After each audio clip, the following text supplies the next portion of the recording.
والسلام علی من لا نبی بعد اما بعد۔ صفحہ نمبر 228 سورہ الرعد، سورہ نمبر 13 آیت نمبر 20۔ اعوذ باللہ من الشیطان الرجیم، بسم اللہ الرحمن الرحیم۔ وہ لوگ یوفون جو پورا کرتے ہیں بعہد اللہ اللہ کے وعدے کو، ولا ينقضون المیثاق اور وہ نہیں توڑتے پختہ پیمان کو، پختہ عہد کو، والذین اور وہ لوگ یصلون جو ملاتے ہیں ما اس کو امر اللہ بہ جس کا اللہ نے حکم دیا ان یوصل یہ کہ ملایا جائے، ویخشون ربہم اور وہ ڈرتے ہیں اپنے رب سے، ویخافون اور وہ ڈرتے ہیں سوء الحساب برے حساب سے۔ اس سے پچھلی آیت میں اللہ سبحانہ وتعالیٰ نے فرمایا نا کہ کیا وہ شخص جو یہ بات جانتا ہے کہ جو کچھ اللہ کی طرف سے نازل کیا گیا وہ حق ہے، کیا یہ اس کی طرح ہے جو اندھا ہو؟ یہ علم والا اور اندھا یہ برابر تو نہیں ہو سکتے۔ انما یتذکر اولو الالباب، بے شک نصیحت حاصل کرتے ہیں کون؟ عقل والے۔ اب عقل والے کون سے ہیں؟ جن کے اندر یہ صفات پائی جائیں۔ عقل والوں کی کچھ صفات کا تذکرہ کیا۔ سب سے پہلی صفت یہ بیان کی الذین یوفون بعہد اللہ۔ عقل والے وہ ہیں جو نصیحت حاصل کرتے ہیں، جو اللہ کے عہد کو پورا کرتے ہیں۔ اللہ کا جو عہد ہے، وعدہ ہے، وہ پورا کرتے ہیں، اور وہ عہد توحید ہے، ایمان ہے، لا الہ الا اللہ ہے۔ اس پر جو پورا اترتے ہیں، اپنے عہد و پیمان کو جو پورا کرتے ہیں، وہی لوگ عقل والے ہیں، جو اللہ کے ساتھ کسی طرح کا کوئی شرک نہیں کرتے۔ ولا ينقضون المیثاق اور وہ پختہ عہد و پیمان کو توڑتے نہیں۔ ایک تو عہد وہ بھی ہے نا، الست بربکم، کیا میں تمہارا رب نہیں ہوں؟ قالوا بلا، انہوں نے کہا ہاں کیوں نہیں، آپ ہی ہمارے رب ہیں۔ اب وہ دنیا میں کسی اور کو رب ماننے کے لیے تیار ہی نہیں ہوتے۔ وہ اللہ کے ساتھ کیے ہوئے وعدے پہ پورا ہیں، پورا اترتے ہوئے، وہ اللہ کے عہد کو توڑنے والے نہیں ہیں، کسی اور کے سامنے جھکنے والے نہیں ہیں، کسی اور کی عبادت کرنے والے نہیں۔ یہ پہلی صفت ہے ان کی۔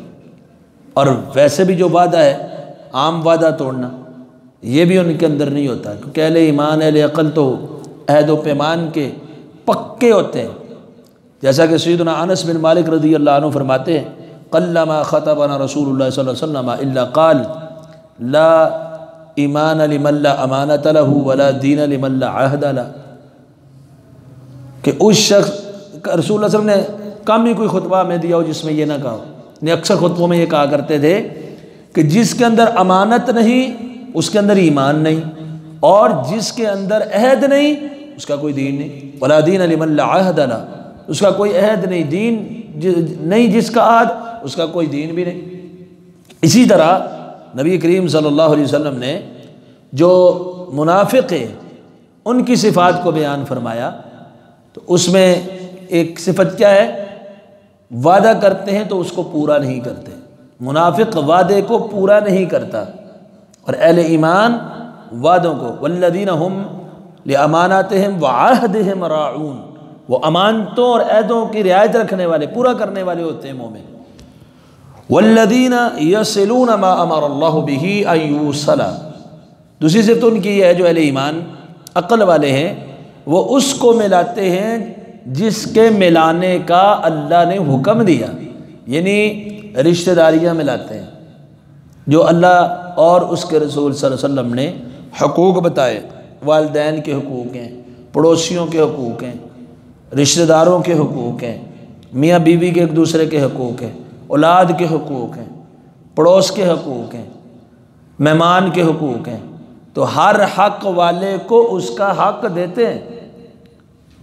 یہ عقل والوں کی نشانی ہے، جس کو ملانے کا اللہ نے حکم دیا اس کو ملاتے ہیں، یعنی رشتہ داری ناتے رشتے کو ملاتے ہیں۔ جیسا کہ یہ رشتہ داری ہے، نبی علیہ الصلوۃ والسلام نے فرمایا نا جو اس کو ملائے اللہ اس کو ملائے، اور جو اس کو توڑ دے اللہ اس کو توڑ دے۔ یہ رشتہ داری کی دعا ہے، صلہ رحمی کی، یعنی وہ صلہ رحمی کرتے ہیں۔ اور صحیح صلہ رحمی کیا ہے؟ صحیح بخاری کی حدیث ہے، رسول کریم صلی اللہ علیہ وسلم نے فرمایا کہ اصل رشتہ دار اگر کوئی آپ کے ساتھ اچھا کام کرتا ہے، آپ اس کے ساتھ بھی اچھا کرتے ہیں، تو یہ رشتہ داری ملانی نہیں ہے۔ لیس الواصل بالمکافی، کوئی رشتہ داری اچھا کام کہے آپ کے ساتھ، آپ اچھا کریں، وہ برا کرے آپ برا کریں، تو رشتہ داری نہیں، تو عدلے کا بدلہ۔ اصل رشتہ داری یہ ہے اگر رشتہ دار آپ سے تعلق توڑتا ہے آپ پھر بھی جوڑتے ہیں، وہ توڑتا ہے جہالت کی بنیاد پر، آپ کیوں جوڑتے ہیں؟ اللہ کا حکم ہے، آپ کو تو اللہ کے حکم کو مان کے رشتہ داری کو ملا رہے۔ اگر اپنی انا میں، تعصب میں یا کسی اور وجہ سے اسے رشتہ داری نہیں ملا تو اللہ کے حکموں کا پابند نہیں۔ تو صرف یہی تو نہیں کہ آپ نماز پڑھیں، روزہ رکھیں، باقی دین کو چھوڑ دیں، وہاں اللہ کے حکم کو ماننا ہے، رشتہ داری کو ملانا ہے، اللہ کے عہد کو پورا کرنا ہے، وعدے کو توڑنا نہیں ہے۔ تو جو اللہ نے حکم دیا ملانے کا اس کو ملاتے ہیں۔ اب ایک عورت کا تذکرہ رسول اکرم صلی اللہ علیہ وسلم کے سامنے کیا گیا، ان فلانۃ تذکر، ایک عورت جو نمازیں بڑی پڑھتی ہے، بڑے روزے رکھتی ہے، صدقہ خیرات بھی بہت ہے، ایک خامی ہے اپنے پڑوسیوں کو اپنی زبان سے تکلیف دیتی ہے، اللہ کے رسول نے فرمایا جہنم میں جائے گی یا فی النار۔ کیوں؟ اللہ کے حکم کو یہاں نہیں مان رہی، خالی نماز روزہ ہی تو اللہ کا حکم نہیں ہے۔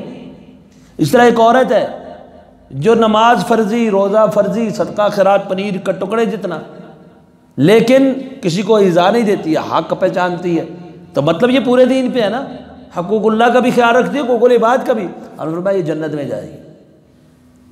اور اسی طرح عبداللہ بن عمر بن عاص رضی اللہ تعالیٰ عنہ، ان کی بیوی سے ان کے باپ نے پوچھا، یعنی سسر نے اپنی بہو سے پوچھا کہ عبداللہ کیسا آدمی ہے، عبداللہ بن عمر بن عاص رضی اللہ عنہ، انہوں نے کہا بہت اچھا آدمی ہے، ساری ساری رات نماز پڑھتا ہے، ہمیں تو پوچھتا ہی نہیں، مطلب شادی کی ہے لیکن ساری رات مصلی پہ ہوتا ہے، نماز پڑھتا رہتا ہے۔